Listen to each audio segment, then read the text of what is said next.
पाकिस्तान पाक न्यूज़ की तरफ से आला-ए आज़म। अब चलते हैं इस्लामाबाद में चौधरी फवाद साहब का बयान। पिछले साल से सब्ज़ियों में खाने पीने की तमाम अशिया में तकरीबन 15% कमी आई है। पहले साल 20% इजाफा था, अभी 15% कमी आई है। इंशाअल्लाह अगले साल तक हम सब्ज़ियों और तमाम अशिया को रेट को कंट्रोल कर लेंगे।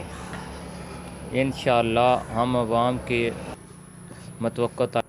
अब चलते हैं लाहौर। वज़ीर आला पंजाब उस्मान बज़दार साहब ने गंगा राम हॉस्पिटल में जच्चा बच्चा हॉस्पिटल का इंतकाद किया, जिसमें 600 बिस्तर का इत्माम किया गया और जो कि 7 एकड़ ज़मीन पर मुश्तमिल है। ये तकरीबन 7 अरब लागत से तमीर किया जाएगा, जिसमें 6 ऑपरेशन थिएटर होंगे और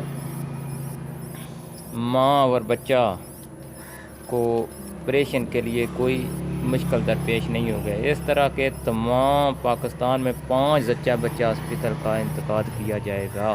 वज़ीर आला पंजाब अमेरिका फर्स्ट, वो सिर्फ और सिर्फ अपने हित देखता, और इस पूरे बयान में भी हमने देखा कि ट्रंप साहब ने सिर्फ और सिर्फ अपने हित देखे। आतंकवाद को लेकर जिस तरीके का बयान था उसमें सिर्फ उन्होंने अपने देश, अपनी सोच, उसी का जिक्र किया और हिंदुस्तान में पाकिस्तान की तारीफ करके चलते बने। इससे मुझे कोई शिकायत नहीं कि वो अपने हितों को आगे बढ़ाएं। ठीक है, हर देश करता है। अमेरिका के राष्ट्रपति वो अमेरिका के हित करें। मुझे ये भी शिकायत नहीं कि उन्होंने इस्लामी कट्टरपंथी और आतंकवाद का, चलिए वो की परिभाषा है, जिस तरह वो बोलते हैं वो बोले, लेकिन मेरी सरजमी से, मेरे मंच से पाकिस्तान की और अपने रिश्तों के बारे में इतनी गर्म जोशी से बयान देने की क्या आवश्यकता पड़ी? उससे उस पर चुप ही रह सकते थे, कहने की क्या आवश्यकता पड़ी? तो एक मौका होता है, उस मौके पे बोला जाता है। इसलिए वो एक संदेश पाकिस्तान को दे रहे थे कि देखिए यहाँ हमारे रिश्ते बढ़ रहे हैं भारत से, लेकिन आपको इससे परेशान होने की जरूरत नहीं।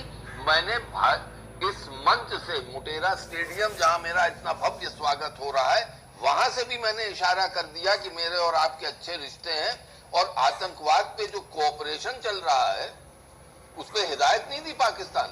उन्होंने कहा कि हमारा कोऑपरेशन अच्छा चल रहा है और आतंकवाद पे पाकिस्तान के अच्छे नतीजे हैं। ये जो बयान आया ना खासतौर से पाकिस्तान को लेकर कि भाई our relationship with Pakistan is a very good one, हमारे तो बड़े अच्छे संबंध है पाकिस्तान से। सर मुझे पर्सनली ऐसा लगता है कि इतने बड़े मंच से दुनिया का इतना प्रभावशाली नेता भारत में आकर पाकिस्तान के लिए ये जो बयान देता